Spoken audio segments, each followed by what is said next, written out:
Hello, and welcome to the Grow Patiently podcast. My name is Hugo Trace from growpatiently.com.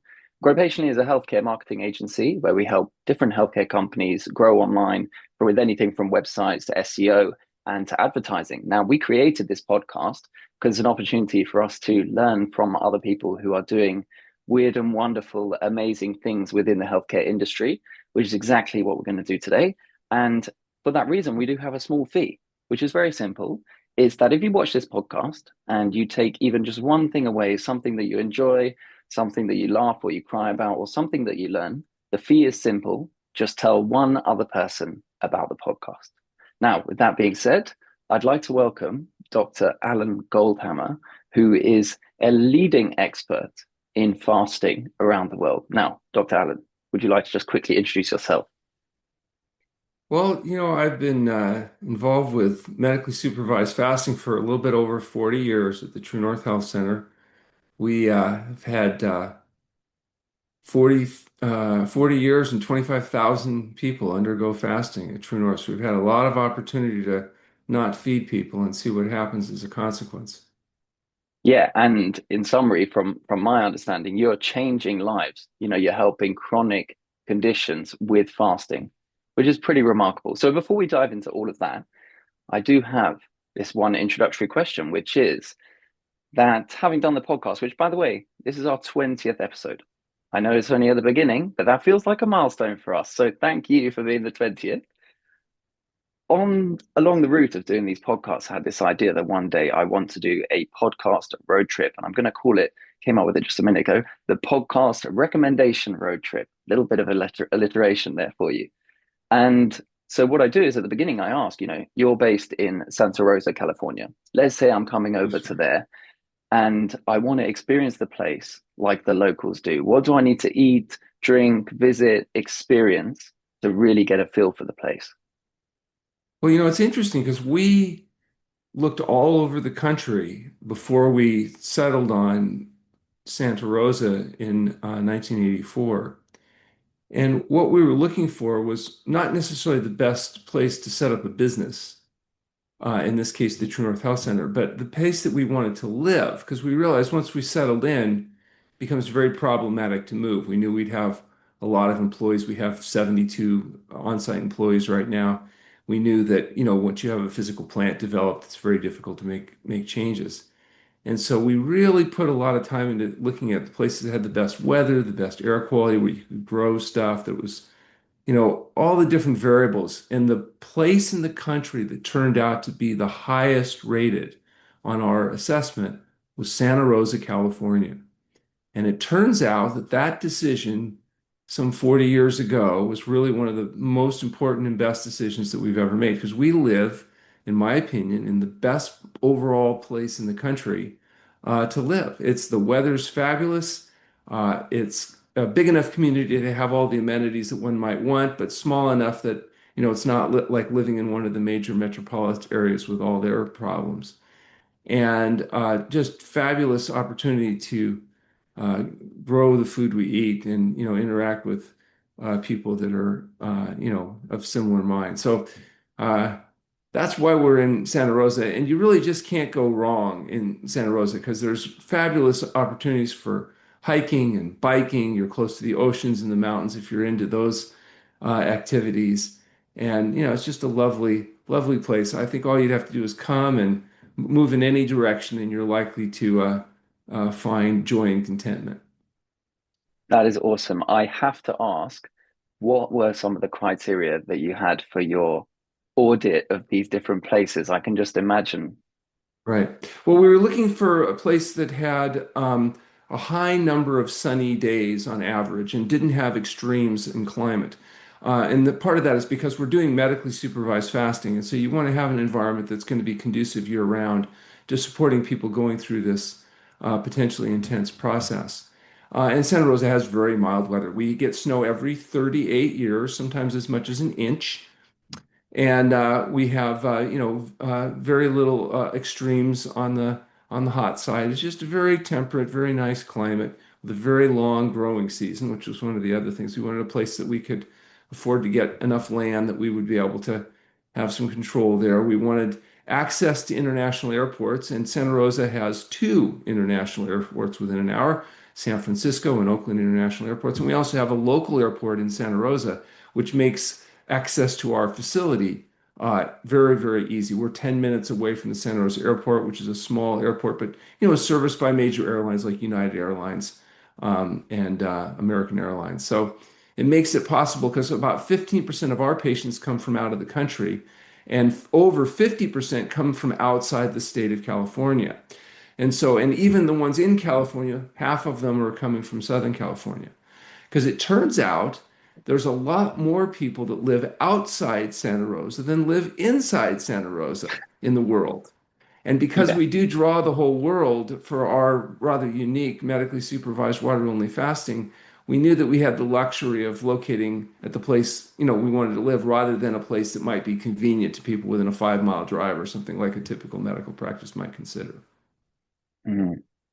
Well, what a window into the meticulous attention to detail that you have and have had for so many years. So let's dive into the organization and what in particular you do, because lots of people know about fasting. Obviously, was written in the Bible. It's been something that's been around for a long time, but now more than ever, it feels like it's something that is desperately needed. And I really want to pick apart how we've got there and things like that. But before we do that, why don't you tell us what kind of patients you see, what kind of things you help with, and well, the water only fasting that you do to help with that? Well, we see two kinds of patients. We see people that are motivated by pain, debility, and fear of death and are willing to do anything, even learn to eat well, exercise, go to bed on time, and undergo fasting.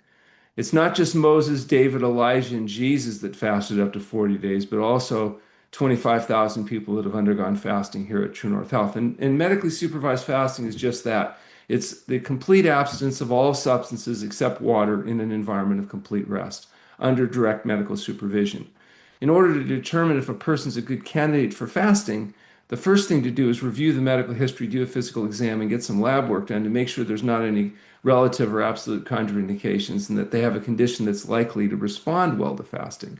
Once you do that and you have a patient in a controlled setting so that you can avoid the dehydration or debilitation that might be associated with trying to do this on a free living situation, it's important to monitor the patients carefully. We monitor each patient twice a day. Our doctors go around and get vitals and make sure all their questions are answered.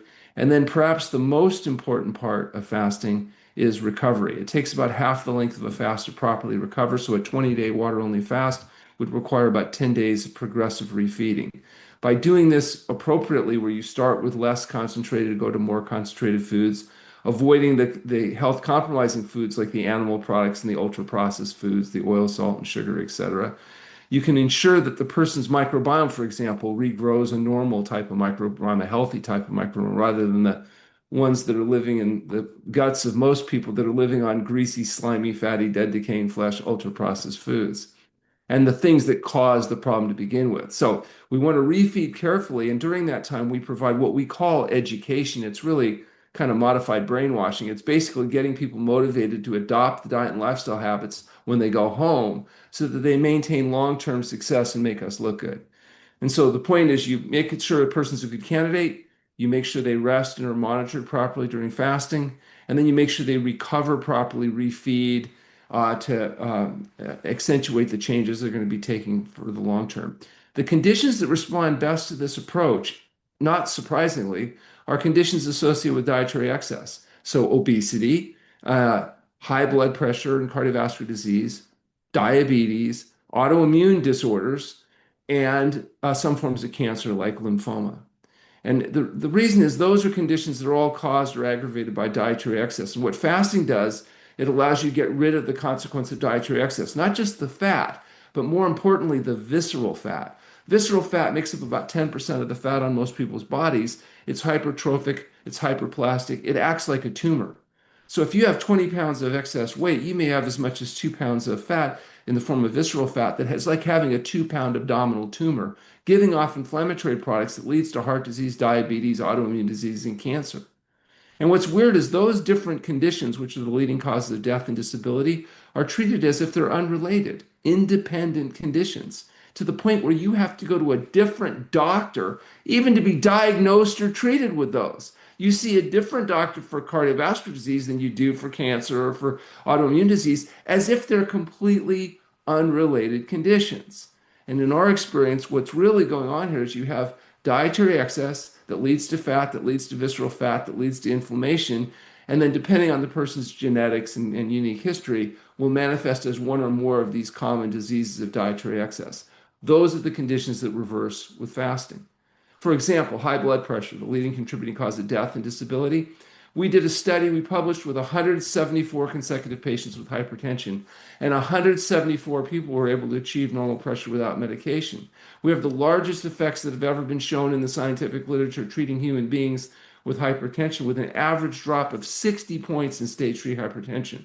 Essentially, everybody with essential hypertension, if they're willing to fast long enough, will be able to normalize their pressure. And for those willing to adopt the diet and lifestyle changes, they can sustain those. We did a study recently with our colleague from the Mayo Clinic where we had 27 subjects with stage 2 or more clinical hypertension. 26 were able to achieve completely normal blood pressure without medication. One achieved normal blood pressure with half dose medication. And at a year, 76% of those people had maintained their weight loss, and the majority were still normal blood pressure without medication. So not only can people get well in a controlled setting, but those that are willing to make diet and lifestyle changes can sustain that level of health. And that's what's really exciting. Highly motivated, self-selected people can get well and stay well. We also treated another group of patients, and these are healthy people that, for whatever reasons, decided they wanted to stay healthy. Then, instead of waiting until they got the leading cause of death, heart disease, cancer, and diabetes, they decided to deal with the actual causes of death, the reason people get heart disease, cancer, and diabetes, which is smoking, drinking, and eating a diet based on animal foods and ultra-processed refined carbohydrates. And they use fasting preventatively, where they'll fast for a week or two to maintain health and then go back and live a health-promoting diet and lifestyle. Those people are actually the people in the study we did looking at healthy people fasting got proportionally the most change of all. Healthy people that Really? do short-term fasting get more improvement in cardiometabolic risk factors and other things, even than sick people. Sick people get benefit, but healthy people actually, it turns out, it's more effective and efficient to treat somebody before they fall apart than waiting till they fall apart and then treating them. What we do in our society is we wait till people get heart disease, cancer, diabetes, and then we throw very expensive, largely ineffective treatments at them, like stents and bypass and drugs and surgeries with all kinds of side effects. Not a big reduction in all-cause mortality, very disappointing, except that it's very lucrative. What we try to do is look at the actual cause of death, the reason people get heart disease, cancer, and diabetes, and stop the smoking, the drinking, and the poor dietary choices, and then undo the consequences of dietary excess with medically supervised fasting ranging from 5 to 40 days. What's exciting is it works. The downside is you have to have highly motivated, self-selected people. It's not for everybody. Yeah, because you have the first stage, which is helping them recover, I suppose, or fix the initial issue. But then you have the really difficult thing, which is going back into the big bad world and Right. managing that. Because one of the Yeah, things because you it turns mentioned, out the world is designed to make people fat, sick, and miserable and give them what they want, not what they need. So everywhere they go, people will try to undermine their success because you're stepping outside the social norm. So this is a very radical approach. Radical, as you know, comes from radicus, which means root or cause. So we're trying to deal with the reason the problem arises, not waiting until it arises and then trying to throw magic treatments at it. mm, well, one of the things you said was dietary excess. And of course, there is an element that people do eat excessive amounts of things that are also not good. But at the same time, it is a challenge. And so I wanted to ask you, with my former history teacher hat on, how on earth did we get to where we are now, where Oh, we we, need, we know how that happened. Yeah, that's really clear. That's why we wrote a book called The Pleasure Trap, Mastering the Hidden Force that Undermines Health and Happiness. And it's really, really simple. We evolved in an environment of scarcity. So modern humans, for the last 2 to 300,000 years, lived in an environment where it was really difficult to get enough to eat and not get eaten. In fact, most modern humans did not live to reproduce, which means they didn't pass on their DNA. The only people that survived were the ones that managed to get enough to eat and not get eaten. Those are your ancestors. All the rest of them were the losers. So the winners made it. Your brain today contains the same brain, essentially, of a modern human 300,000 years ago. That's not enough biological time to see changes in functions like the brain. And as a consequence, your brain is perfectly designed for an environment of scarcity, the environment that almost all the ancient ancestors evolved into. In fact, it wasn't until 200 years ago in the Industrial Revolution and more recently that these ultra processed foods become dominant. High fructose corn syrup wasn't even introduced until 1986, you know. And so now we've got people on average eating 150 pounds of a white substance called sugar that has a profound negative effect on our overall health. That didn't exist up until relatively recently, post-industrial revolution. The point is, your brain is designed for an environment of scarcity where it says, eat as much as you can of the most concentrated food that's possible, and if you're lucky, you might live to reproduce. And so you're driven with the same brain, but now you're in an environment of abundance where people are eating 150 pounds a year of sugar, they're drowning themselves in meat, fish, fowl, eggs, dairy products, oil, salt, and sugar, just highly processed um, health compromising foods. So the question isn't, are you going to get fat? The question is, how fat are you going to get? And some of that's determined by your satiety, genetic mechanisms. Some is determined by your personality traits, your conscientiousness, and your general desire, education, and etc. But the reality is 76% of people living in industrialized countries are overweight or obese, and it's increasing by the day. And as a consequence, we have an epidemic of cardiovascular disease, diabetes, heart cancer. These conditions were so rare in the past, they used to be called the diseases of kings, because it was Mm. only the wealthy elite kings that could eat the diets that led to the obesity, that led to the visceral fat, that led to the chronic degenerative diseases. Now we all have the opportunity to eat like kings. We can all be obese. We can all get the diseases of kings, and we do. And all we're doing is trying to step in and break that cycle with medically supervised water only fasting, and then teach people to do what they did for hundreds of thousands of years, which is eat a diet exclusively of whole plant foods without the addition of the chemicals, salt, oil, and sugar that make people fat, sick, and miserable. Mm. There's so many things I want to talk about the what a regular person can do, and I really want to get into that. But before we do that, with my sort of marketing hat on, I do want to dive into a little bit of the history of how you first started unraveling this idea, what then got you to the stage of setting up this organization, how you've grown the organization to 2,500, no, 2,000, what is it, 25,000 people that you've treated now with 72 employees, and how you're managing all of those operations from that first moment you probably thought about fasting to now. Tell us. Well, it wasn't, it was pretty straightforward. I was 16 years old. I was a basketball player. I was frustrated that my best friend Doug Lyle could beat me consistently, and I thought I wanted an edge, so I started reading books. I read a book by Herbert Shelton that said health had causes, just like disease had causes. If you wanted to be healthy, you had to do the things that cause health, and they were diet, sleep, exercise, and that fasting could be used to undo the consequences of dietary excess if it already occurred. And I thought, well, that's a fascinating idea. And being far enough on the spectrum that, once I got an idea in my head, it became kind of obsessive. That's really all I thought about. And so I read everything I could read. I went to school. I went to school in the United States first, and then Australia second. I went to chiropractic college, went to osteopathic college. I came back in my early 20s and opened up the True North Health Center. And I've done absolutely nothing since then except do this True North Health where we do medically supervised fasting. And then I decided I wanted to do research to publish in credible journals the outcome data because it was really shocking. And that was basically driven by my uncle, who was a medical doctor. He said that when I mentioned at 16 I wanted to go into this field, he said, no, you won't go into that field because nobody in our family goes to doctors like that, let alone becomes a doctor like that. He said, better I should be a communist spy. He thought it was the worst thing that anybody could do. And I remember my father took me aside after they got him out of there, and he said, son, I don't know anything about this alternative medicine, but anything that makes him that angry and mad, it can't be bad. So you stick to your guns. And that's basically the story. I just got really interested in this, and then it turned out it worked. And so I remember being in Australia, going to osteopathic college and seeing these people getting well. I was studying with a guy named Alec Burton who ran a fasting facility. And I wrote to my uncle and I said, Uncle, these people with blood pressure, they're getting well. He said, No, they're not.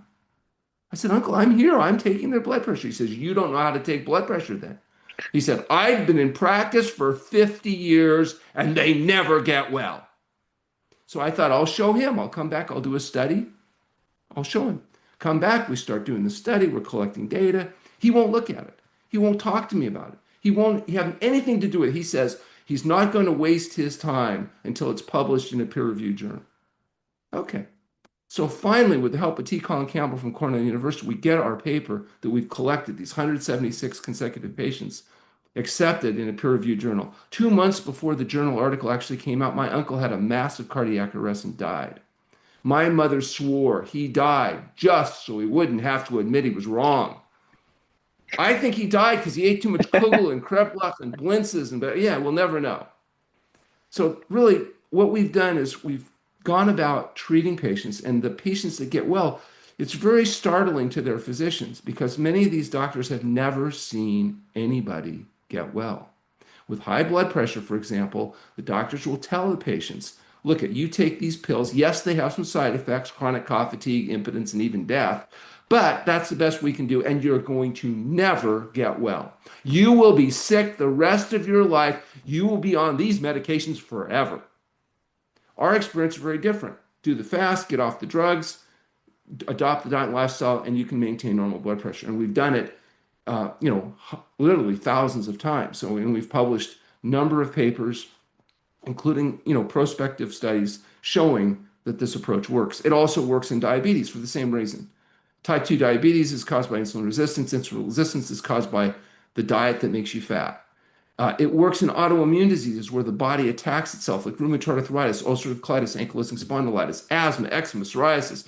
These conditions are all aggravated by what's called gut leakage, where the oxidative damage from the diet causes the gut, which is supposed to be a fine filtering membrane, to become damaged. And so protein molecules leak into the system, stimulating the immune system to attack itself. That's what autoimmune disease is, where your body's immune system attacking yourself, at least in part aggravated by this process of gut leakage. When you fast, inflammation goes down, all the acute phase reactive proteins go down, the gut heals, you go on a diet without the dietary antigens, which cause the inflammation, and now you can manage autoimmune disease without the pills, potions, powders, and problems that create long-term effect.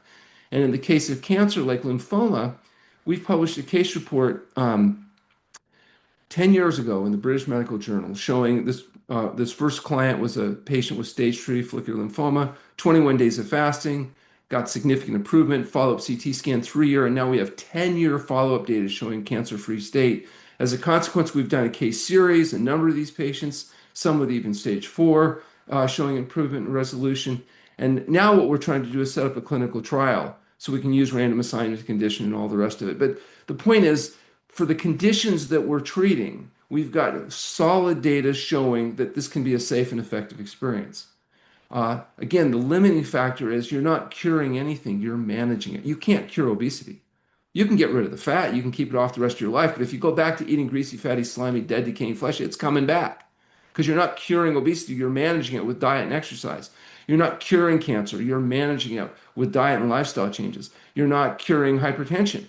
You go back to the diet that caused it, you'll get your blood pressure elevated back. You only maintain it to the degree that you're willing to stay healthy. And that's really the difference between what we're advocating in terms of health promotion, focusing on healthy lifespan, and medicine, which is about reducing the symptoms without having to actually change your diet or lifestyle. It's fascinating stuff. It really is. I know I can hear the passion in your voice, which I love. It's you can really see that you really did pull on this thread and then you've been hyper focused on it ever since. So it's fantastic. And in terms of the business sense, I suppose there's a really big problem. You saw the problem, you found a solution, and hey, like you said, the solution worked. And when you have a big enough problem and you have a solution that truly works, things tend to go in the right direction, Well, which is yeah, it's upwards. interesting because we're not very good businessmen. We've never advertised. We're not in the phone book. We've never done any, traditional promotion stuff.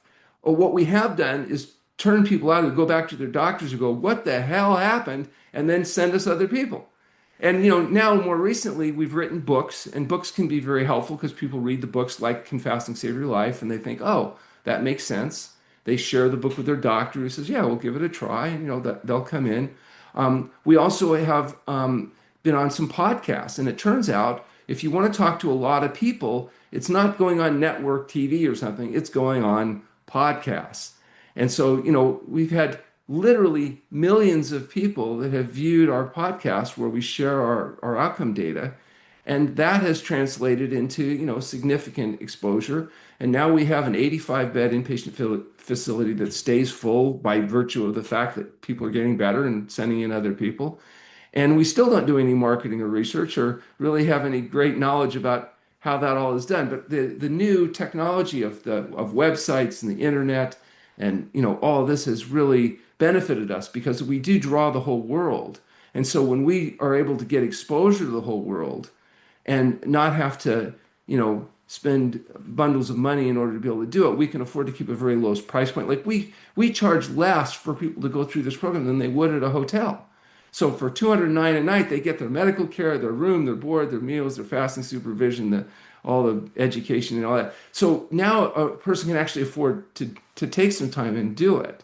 Whereas, most of these facilities that do this kind of work, this inpatient work, very high price point.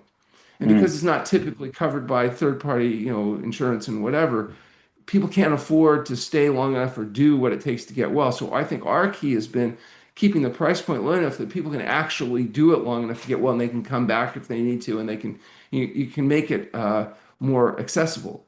But the way that we can do that is we have to have a low overhead. The way we do that is not spending a lot of money on advertising, marketing, promotion, all the things that most businesses spend a lot of money on, and having really dedicated employees. For example, the average tenure of our employees over 15 years. We got employees been with us their entire careers, 30 years, 35 years. We're like the firm. Once they start, they don't leave, especially the doctors, because it's a unique opportunity to work with people that actually get well. And our patients are highly self-selected. For example, we offer everybody a free phone screening before they ever come out. They go on our website, they fill out the registration forms, we can review their medical history, and we'll actually tell them, okay, are you a good candidate for this kind of thing? Point them in the right direction. And then by the time they come out, we already know that they're a person that's almost overwhelmingly likely to have a good outcome. Because we don't want to work with people that are going to have good outcome. That's no fun. You only want to work with people that are going to, make you look good and have a really good stellar response. And we've been around long enough to know who's going to respond and who's not going to respond. We don't work with the people that aren't going to respond. Send them to do something else. That's why, you've got other medical doctors to go out there and treat the people that are going to fail. We want the people that are going to succeed. yeah, brilliant. Well, at least now I know maybe for my podcast recommendation, road trip, I should actually just check in at the center and do Oh, a quick weekend there. absolutely. I mean, you sold me. Yeah. Okay, let's talk about. I want to basically be a little bit selfish and sort of I just learn wanted what. to, before you move on, I just want to share one thing because you made me think of something really funny. Go on, We yeah. have one of my patients, long-standing patient, I've seen him 2 or 3 times a year for the last couple decades, is a bank examiner. And he always stays with us and he's in town because we're much less than the DoubleTree and it includes all his meals. And so he actually makes money on his per diem. And so, he always checks in for a few days just because, for him, it's a good bargain.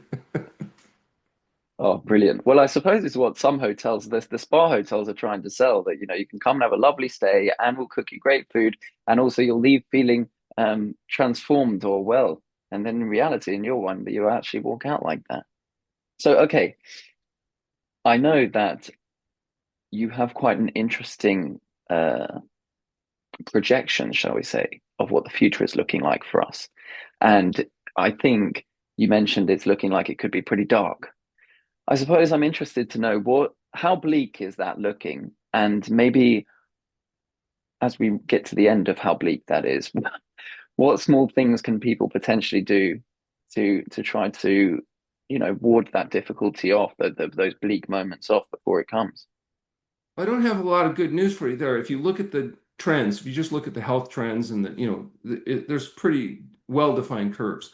And even if we made massive changes, theoretically from the top, those curves aren't going to change. You know, you have a whole society of obese children which are going to have diabetes. They say as much as 50% of children will end up with diabetes by the 2050. So, you know, you're going to see very, very serious consequences. It will eventually sort itself out because it will crush the system.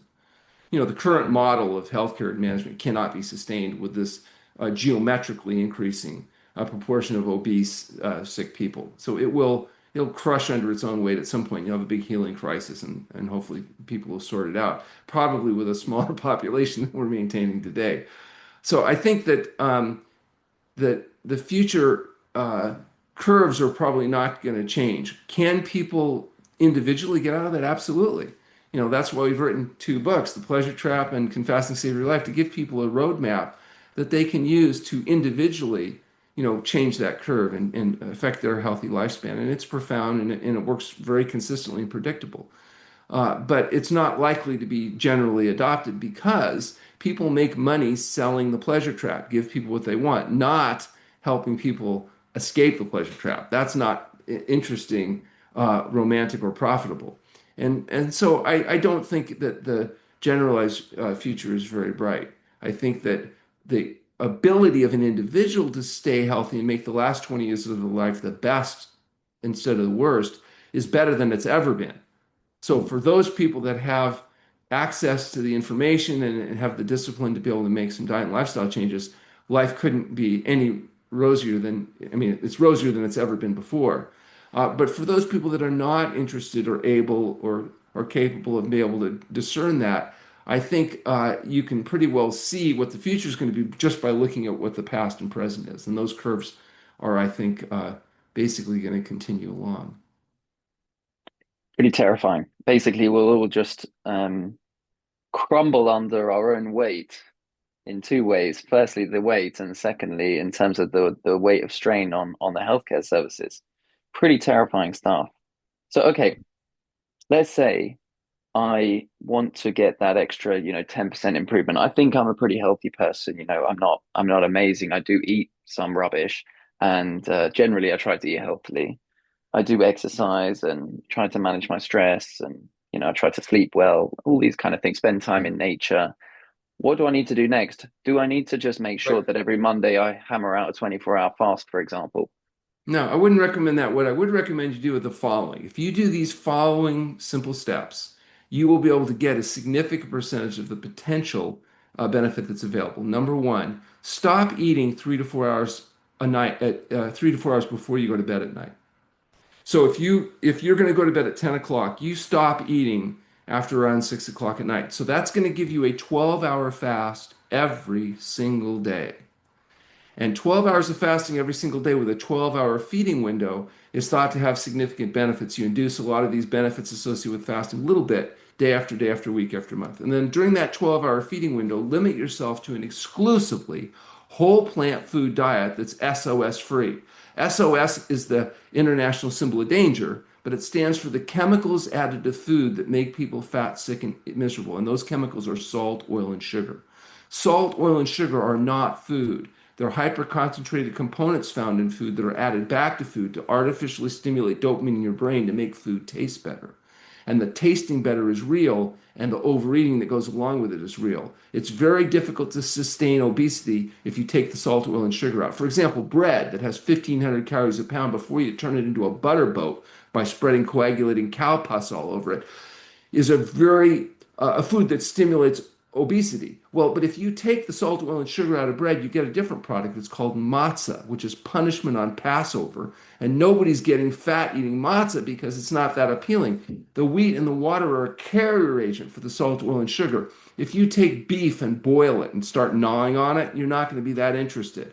It's the sauces, the salt, the carrier agents. You're using the dead decaying flesh as a carrier agent to carry these chemicals to your brain, stimulate your consumption. So, but by going onto a whole plant food SOS-free diet, you basically eliminate the obesity. When you get rid of the obesity, you get rid of the visceral fat, you get rid of the inflammation. Now you're not going to get the heart disease, diabetes, many forms of cancer, and autoimmune diseases. So that pushes you in the right direction. Then engage in moderate but consistent exercise. Walking, hiking, biking, swimming. I don't care what you do, as long as there's a variety of it and you do it consistently. And, so you can build strength, flexibility, balance, aerobic conditioning. And then the other, and perhaps one of the most important activities, is get good quality sleep. So sleep in a cool, dark, and quiet place. Sleep that you're waking up feeling refreshed, not having to use a highly addictive nervous system stimulant like caffeine in order to be able to function. So people that get the diet, sleep, and exercise properly, they're fasting every day for 12 hours. And maybe once a year you might do a longer fast if it's appropriate for you to see whether or not, there's any accumulative factors from the environment or other stuff that have built up. And we fast healthy people for a week or two, and if they're doing okay, then we just move on. So I wouldn't recommend 24 hours, but I would recommend that 12 to 16-hour fast every day. Sometimes when people are trying to lose weight, we extend that daily fast a little bit by doing some exercise in the morning before you eat breakfast, preferentially mobilizing some fat. But the idea is 12 hours of fasting, a healthy whole plant food diet, moderate, consistent exercise, regular, abundant sleep. And then the last thing is it's apparently a good idea to try to minimize stress. And so maybe you don't watch the news every day. You just don't need to know the worst thing that could be happening to every person on the planet every moment of the day and dramatized in order to make it sell better. Maybe you kick the energy vampires to the curb, the people in your life that are sick and miserable and trying to make you as sick and miserable as they are, so by comparison, they don't have to feel so bad. And maybe you can try to cultivate friends that are at least a little bit more health conscious, or at least will tolerate you being health conscious. My mother, when she was 92, realized she had outlived all 50 of her lifelong friends. And she said it got harder and harder to make friends because they were so old. Even the people 10 years younger than her were still too old to do the stuff she liked to do. And she said, Alan, you have to warn your patients. If they're going to live like this, make younger friends. And she said, much younger, not just a little, or pick a few healthy friends. There'll be people left at the end. So Wow. my advice is make younger friends. Interesting. That's actually a small thing. That 12-hour, 16-hour window, that's quite an easy thing to probably implement in terms of I think maybe the harder bit I would find is the SOS full plant-based diet. Right. So you just got to eat like everybody ate till up till a couple hundred years ago and see how you Yeah, feel. You don't need to do it forever. All you need to do it is long enough that you feel fabulous, because then when you go back to eating the greasy, salty crap, you'll feel crappy like everybody else again. You think you feel good now, and you probably do, because compared to everybody else, you're doing great. But you can feel a lot better than you're feeling now. If you wanted to experiment, you come do a fast for a week, get yourself educated or brainwashed, whatever you may, adopt a whole plant food SOS free diet. Just do that for a few weeks. You won't come back and say, I did all that and it was a lot of work and not worth the trouble. mm, You'll agree like I do. It makes all the difference in the world, because even people that are feeling well oftentimes have a whole nother gear that they can get to in terms of cognitive capacity, yeah, integration. It's just and especially as you age, I'm 67 years old. It's more obvious to me now because I look around and the people that are I play basketball 5 times a week, but everybody I'm playing was in their 20s, their 30s. Once in a while, they're in their 40s and they're complaining about all their problems. You don't see anybody in their older years, because by the time they're in their 50s or 60s or close to 70 like me, they're not able to go out there and engage in those activities because their facilitated aging that comes from the free radical exposure from their diet makes them age quicker than they need to. And what's exciting is you can take an older person, put them on this diet and lifestyle, use some fasting, and you can actually rejuvenate them to a certain degree where they're able to get back to engaging in some of the activities that they really feel is worthwhile. that's fantastic. Because a large part of it is inflammation, isn't it? The food, It well, the is. food or the non-food that we're often eating. When you're talking And the about, drugs. yeah, when you're talking about the amount of calories we can now eat, it is pretty terrifying that people would spend a lot of time trying to source something that might have 300 calories. That would take ages going around, different areas, picking out little bits of seeds or what have you. Now you can pull out one thing, and if you really want, you could drink those protein things. You'd have 3,000 calories like that in a split second. It's Or you can totally go into well, the fast food and you don't even have to get out of the car. You can get yeah, 2,000 calories of grease and salt and consume it before you even hit the road again. yeah. I mean, And if you you know had to what though? It walk is all the way in to tasty as get your well. thing, it might be too much work. It is tasty. That's one of the difficulties. When you actually eat it, it does feel tasty because Of that's course what it it's does. designed to do. And it's only Makes until sense. you actually manage to get rid of it. And then, you see the McDonald's adverts or whatever, and you just think like, "Oh, I'm not interested in that because I know I what's going tell to happen people when that instead goes of in my stomach." eating this fried food and stuff, just find the deep fryer and stick your head in it and suck, because that's essentially what you're doing. Wow. So, okay, if let's say if I follow those 4 or 5 steps, which I'm going to have to watch this back to make sure that I've written those down, then would I find, for example, because I'm really interested in how I can get a little bit of a cognitive boost, for example, creativity boost, things like that. Am I going to find that, because I don't know about inflammation, but I presume inside, based on my diet that and stress, that I have some inflammation, that, I've got some subcutaneous fat that I would prefer not to have. If I follow that, will I find that that melts away and I'm suddenly feeling more awake and I don't need caffeine?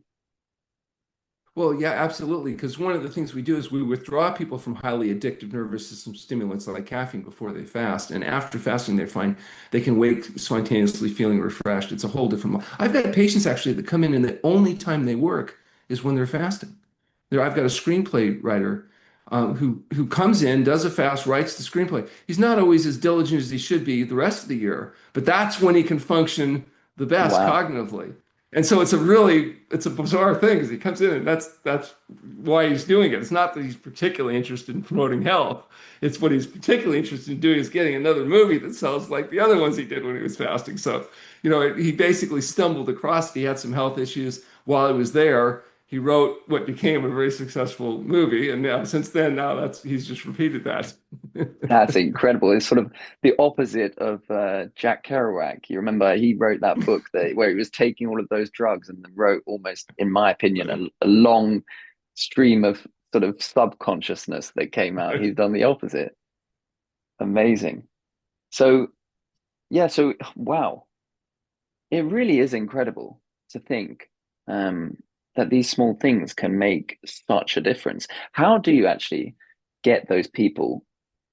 Even though they're self-elected, like you said, that's an important factor because you're not just going to get someone who's hell bent on doing something different.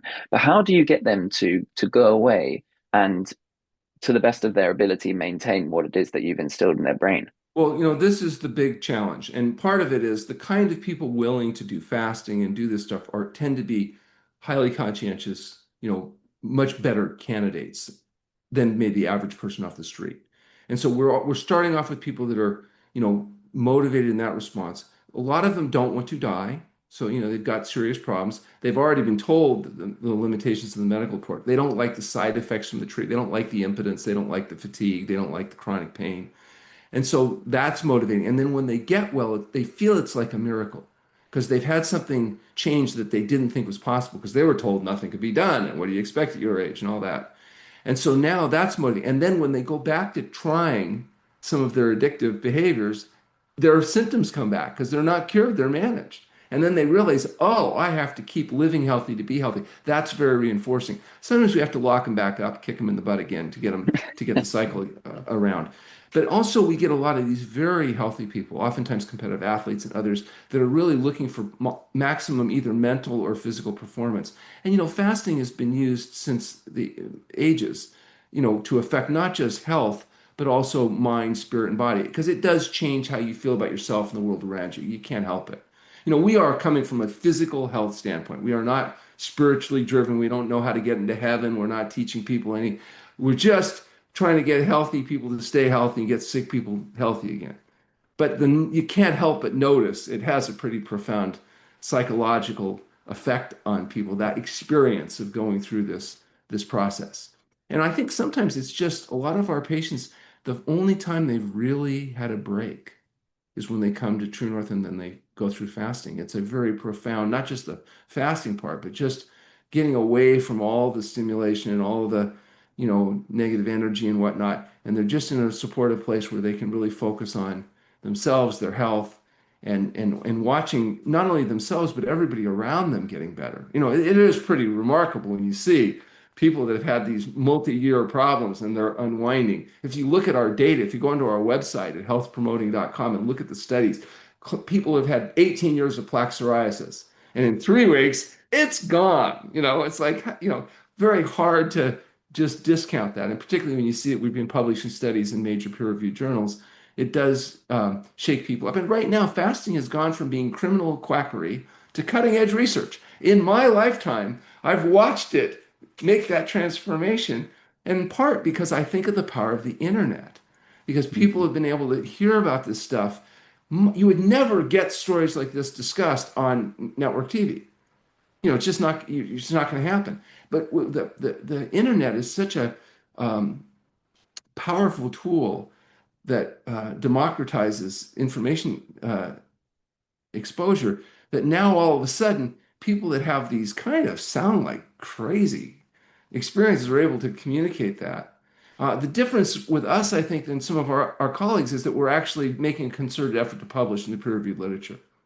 And so I Mhm. think it's helpful because the naturally skeptical people can actually go and get that issue of the British Medical Journal and read it. And you notice there's not a lot of alternative medicine stuff showing up in those kind of journals, and it's because it's really hard to publish innovative alternative ideas unless you have pretty solid data, and we do. The data's, it actually works. Mhm. I want to go back to caffeine just briefly because you said that you get people off of it before they do their fast. And it Yes. reminds me, I've done a couple of times where I do drink caffeine, but not a lot of it. But I've had times where I've really drunk a lot. When I used to be a secondary school teacher, it's like a high school teacher, it was actually getting out of hand. I mean, it was crazy because they have very regimented times, and you only have a break long enough basically to get a hot drink and shove more caffeine down you, which sort of puts you in a good enough mood to survive the next hour of lesson, and then you dip back down. That's a bit of a bleak Well, explanation of maybe you should teaching, have but then tried you're putting it into a canister and taking it as a drip. oh, exactly, yeah, and I could have just held around like Yep. this.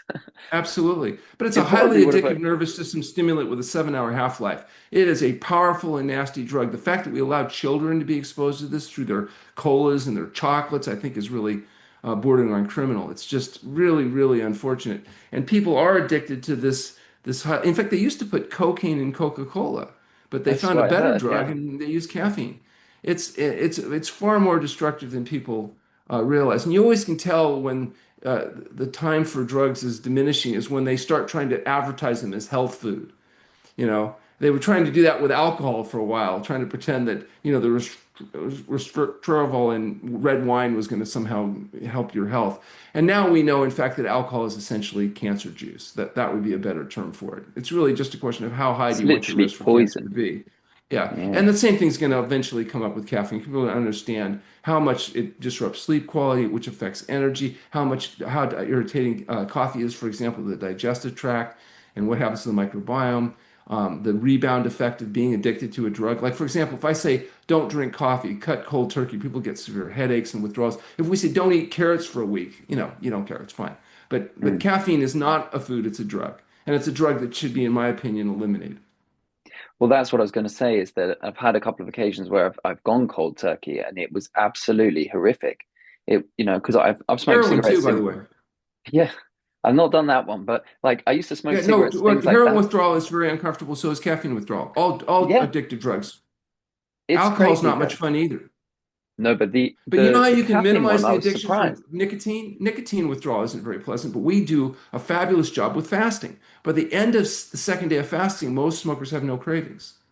Now, some people say, yeah, they're so miserable from the fasting, they don't think about that. But that's not the case. It just speeds up that withdrawal effect. So it's a great way for people to make a transition away from addiction is fasting. So, okay, since I did the full cut on coffee, what I've now do, because I see all this stuff on the internet. Some people tell me that coffee itself is healthy, and if I have the decaf version, I'm getting some kind of benefit. I'm not really sure. But what I do is I have half caffeinated, half decaf. I mix them together pre-mixed, so at least when I just have one cup of coffee in the morning, it's like having a half one. But are you telling me So if I you should drink just get beer off the and whole wine thing? mixed together, does that make you not an alcoholic anymore? What about if you have beer and non-alcoholic beer and you mix them together? Is it half? Yeah, yeah, then it doesn't count, right? Yeah. It's Okay, such a so small pill. yeah, Yeah. sure. No, but again, the thing that addicts try to do the most is try to justify their addiction. So, whether it's Mm. addicted to the chemicals like salt, oil, and sugar, or if it's addicted to caffeine, nicotine. And that's one of the great things about fasting is because in fasting, it's water only. You get free of everything, and then you can decide whether or not you're really an addict or not. How do you get off the salt, the sugar, and the oil element when, of course, you could just not add added bit, but it's in a lot of stuff, a bit like bread. It's in there. Well, it's in a lot of ultra processed foods. It's not in apples. So they don't, you can have an apple. It's not in any kind of whole fruit. It's not in any kind of whole vegetable. It's not in any steamed vegetable. It's not in potatoes, rice, and beans if you make them, without added salt.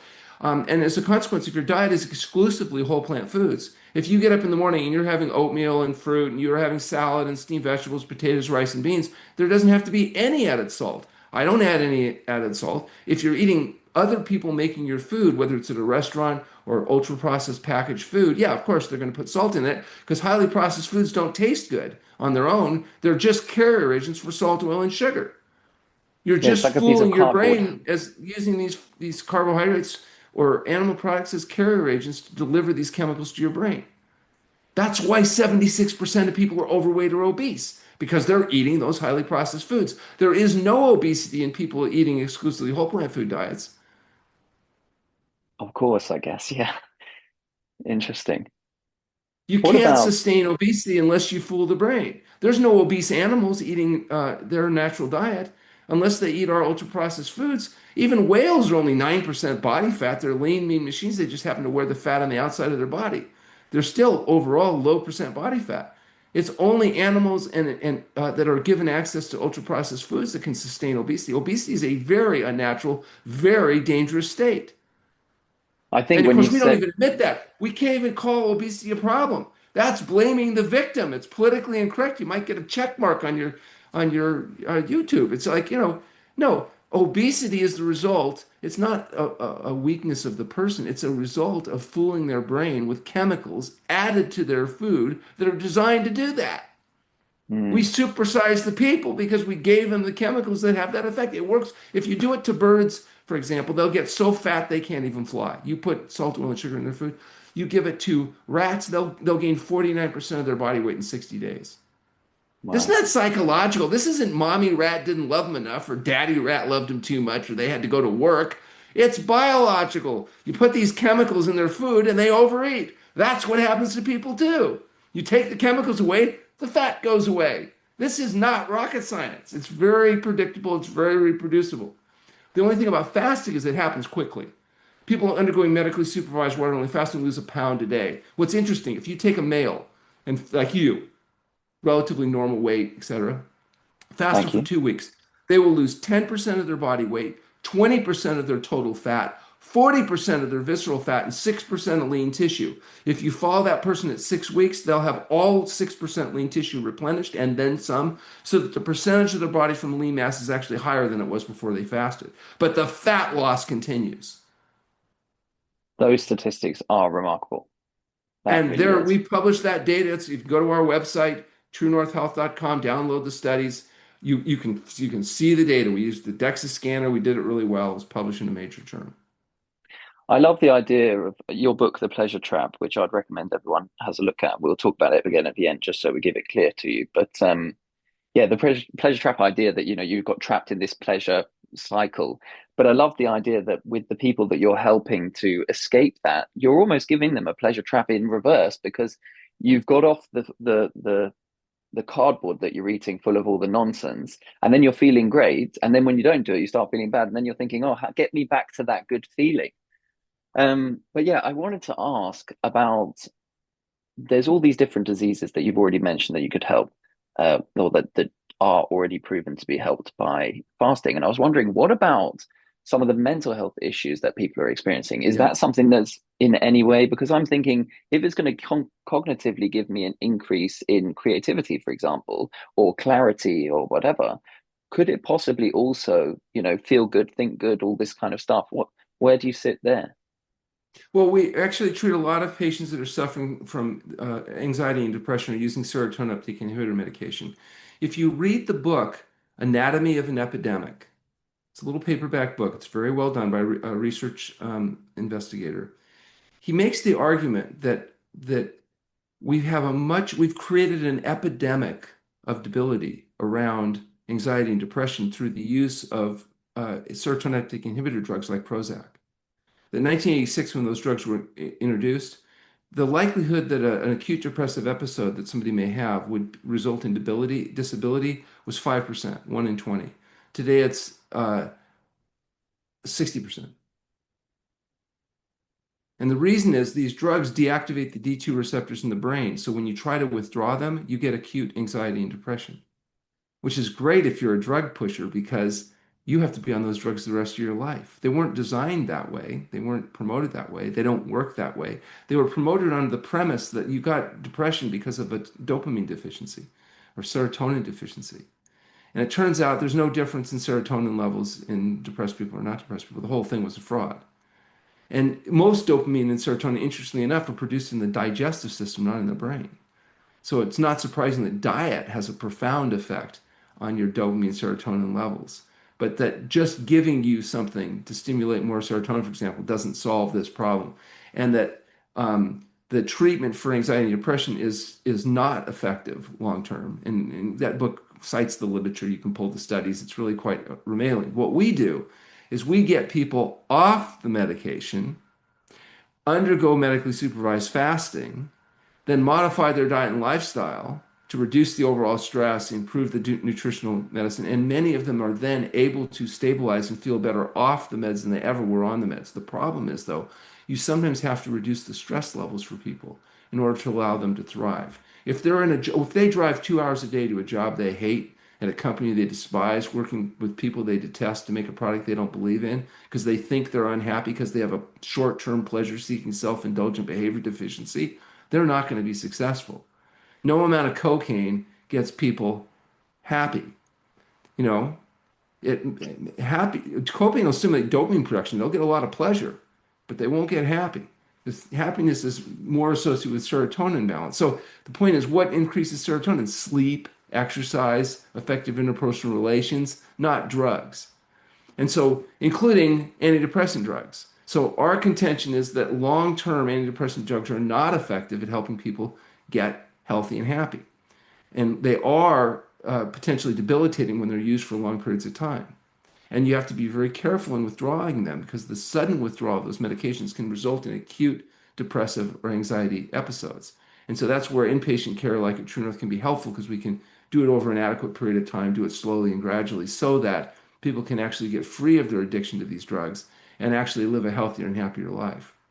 And the drugs notoriously become less and less effective over time because even whatever stimulatory effect you get initially, it's not going to have a long-term lasting effect because it's not dealing with the actual cause of the problem. So just to be completely clear, let's say I go to my local doctor and I say, I'm feeling anxious for X, Y, and Z reason, and maybe I am actually anxious. You sometimes you can be Yes. anxious for things. And they say, okay, you should have these things. What are they? Beta blockers or something like that. And I take those pills for a week or two, and I feel like, ooh, whatever it makes me feel. If I then come off that, I could then start presenting the very symptoms that would lead You me to will. In then fact, get that's those. the side effect of serotonin withdrawal is anxiety and depression. Because once you deactivate the D2 receptors in your brain, you become more vulnerable to that exaggerated over response. And so you become dependent. That's why the anatomy of an epidemic explains how we've created an epidemic by manipulating ourselves with these medications. And things are far worse now than they were, in part because of how we treat them. And this is just typical of medicine, where it gets part of the pleasure trap. Short-term gain. Look at what we're doing for weight loss now. Normally, if you exercise and eat a healthy diet, you get appetite suppressants that help keep you healthy. But people don't want to do that. So instead, we inject a drug, very expensive, and they tell you right up front, look, you'll be on this drug for the rest of your life because the moment you stop injecting this really expensive drug, you are going to blow back up because this is not a cure. This is just a way of manipulating your brain to not want to eat as much of that crap that you're living on. You don't have to change your diet, so don't get anxious. You get to keep eating that greasy, fatty, slimy, dead, decaying flesh, but we'll make you so sick with gastric motility issues, with nausea, that you just won't want to scarf down quite as much as you are now. And because obesity is so dangerous, even poisoning you to lose weight will have short-term benefit because you will lose some weight and you will get tremendous benefits of not being fat. Now, the price you're going to pay long term, we won't want to talk about that too much. But as long as you're only focused on the short term, you don't mind some nausea and gastric motility issues, this is a way to lose weight without changing your diet. And that's what's appealing. And that's why you're selling billions of dollars of these drugs because people cannot have to change their diet. Now, they might tell you, well, this will be a catalyst to change my diet because I'll lose the weight, I can walk around, I can exercise more, my risk factors go down, and that'll motivate me to make diet and lifestyle changes. If that were the way it worked, that would be great. That's not what the evidence suggests, though. The fact is, most people discontinue those drugs after 3 or 4 months because they just get so sick and tired of feeling sick and tired from the drugs that a lot of people just don't continue it. And then of course they gain their fat back and the risk factors don't really go down anyway. So, but I mean that's classic example of pleasure trap. How can I lose weight without changing my diet? Hell, Mm. just cut your hip off,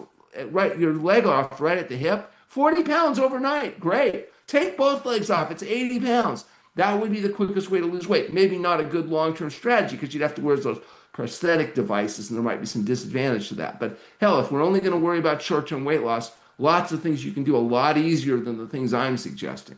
What I'm suggesting is probably the most difficult because you'd have to actually deal with the issues. You'd have to eat well, exercise, get enough sleep, and try to mitigate the stress in your life so you can have a healthy and happy existence. Mm. Dr. Allen, I've really enjoyed this conversation. It's been a whirlwind for me, and I want to keep talking basically all night for me or all day for you.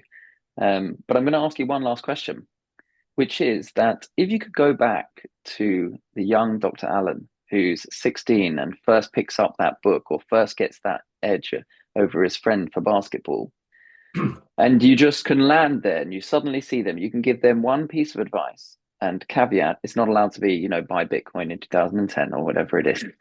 What what piece of advice would you give that young Alan before you come back to now? What I would do is I would tell myself that be aware that the biggest cost of doing business, the biggest roadblock and the biggest danger is well-intentioned, misguided people. And mostly you're going to find them in the government and in public service agencies. And these are the people that are the biggest threat. And so you have to really be aware and realize, if you see stuff coming out of their mouth, it's likely not true. Good advice. Okay, well, everyone who's been listening, thank you so much for listening. If you're still listening at this point, then surely you must be having to pay the fee, which is to pass this on to one extra person. Massive thank you to for listening, though. We appreciate it. And a massive thank you to you, Dr. Allen. Thank you so much. Would you like to or care to tell the people where they can find out maybe more about you, more about True North, more about your books, where they can potentially reach Sure. out to you? If they want a free phone conversation with me to determine if any of this stuff is relevant to them, they can go to our website at truenorthhealth.com. They can fill out the registration forms and we'll offer them that free service. Um, we also offer live streaming of our lectures, all kinds of content, all of our studies, everything we have. We're a 501c3 nonprofit research-based organization. Everything we have is freely available. None of it's monetized in that regard. And so, if they want to talk, just give me a call. Perfect. Well, thank you again. I really appreciate it. And thank you to everyone who's been listening.